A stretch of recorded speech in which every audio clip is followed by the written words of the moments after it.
Here's a little tip. From our garden to yours.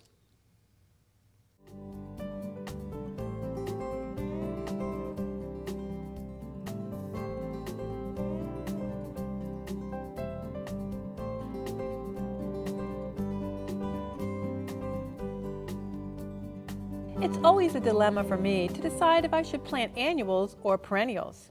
Liz Felter, our commercial nursery agent, is here to tell me about the pros and cons of each. Welcome, Liz. Hi, Celeste. Thanks for having me. I seem to be surrounded by perennials. Yes, you are. And there's some beautiful choices out there right now. Tell me, why would I want to plant perennials versus annuals? Perennials are more than one season. They give us color for an extended amount of time. Annuals has 3-4 months, it's going to be done. You know that going in, so you can always have continuous color if you would like to do that with annuals, but perennials continue to give you an extended season. But I will put this in there. Some perennials in Florida we have to treat like annuals, so they may be a perennial in another state, but not always in Florida. But we have some wonderful choices. We do. We're surrounded by some of the choices. But I have noticed that the perennials are more expensive in the garden center than an annual. They are. But they're going to live how long? They're going to live longer. A lot of times, if everything goes just right, you can get a couple of years out of them. So it's worth the extra dollar, And the other thing is, I like suggesting you put them in as the backdrop and then put the annuals in front. So when the annuals are done, you still have color with your perennial. And it goes back and forth. So you have some beautiful choices. Let's talk first about this one here, the bulbine, because people are seeing it out there now, aren't they? Yes, they are. This is called bulbine. And what we like about bulbine is it really exists on very little water. It's actually something you'll see native to like Arizona area. So bringing it here has been a great choice for us, and we haven't seen any problems with the humidity from Florida affecting it. So right now you'll see them out there in DOTs and medium strips, and within municipalities are using it. And it's just because it's a beautiful looking plant, flowers all the time. It doesn't seem to be affected by cold spells, and it uses very little water once it's established. Great plan. I have it in my own landscape, and there's a yellow and orange one. Yes, there is. Yellow and orange. Well, you have some beautiful salvias here, too. I love salvias. I do, too. You have 2 of them, I think.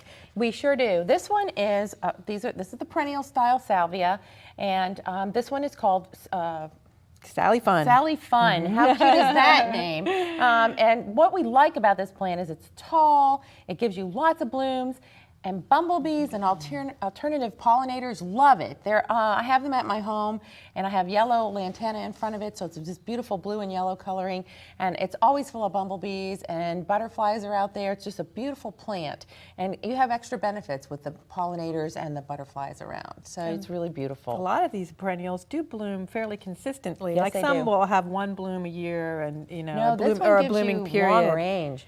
So let's talk now about the caladium. Yeah, the caladium is a bulb, and it can be purchased as a bulb or it can be purchased as a potted plant that's already up, and all you do is pop it in the ground. You will have, this plant is beautiful in a more shaded area, so if you're tired of impatience, there's your good choice for you. And beautiful colors. Great Lots colors. of different colors. Great Pinks. colors. This is a pretty one, but there's whites and pinks and reds and Yeah, I caladium. love the one that has the white center and the red veins. That's just gorgeous, and the margin is green. That's a beautiful, beautiful And variety. these will have a period of time, so they really won't go all year round. No, but they'll give us a change up from now till probably the 1st of July, and then you're going to see the heat kind of try to take a toll on them. Take them out a little bit. So what else? Next, let's talk about the lantanas. Yeah, You're telling me something special about the these. lantana in the front, the yellow one is called Chapel Hill. That's the name of the variety, and it is a variety that comes from the North Carolina area, and it's more cold tolerant than some of the lantanas. Beautiful yellow versus golden. The gold mound's very gold. This one is really quite of a pastel color, and it's super pretty. Yes, butter is a good color determination of that one. The white is one of the more cold hardy also ones? the white one, that one's called Snowflake. So that would give you a little Beautiful. indication of being more cold hardy. So again, those 2 are going to be more upright. They're not going to stay low to the ground like the mounding type, but Right. they're super pretty and do a real good job.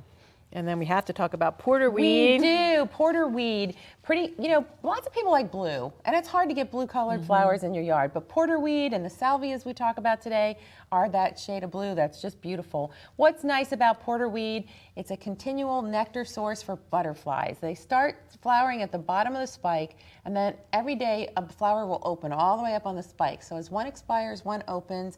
always having nectar food for butterflies available. Super, super fun plant. And a lot of the perennials are butterfly attracting plants, Yes, aren't they are. Yes, so they that's are. another big advantage about them. Well, Liz, we didn't cover all the perennials on the table, but we did hit quite a few of them. Thank you for being here today. Thank you. I appreciate it. I think that I'm going to have to add some perennials to my garden this year. I want to have that year-round color.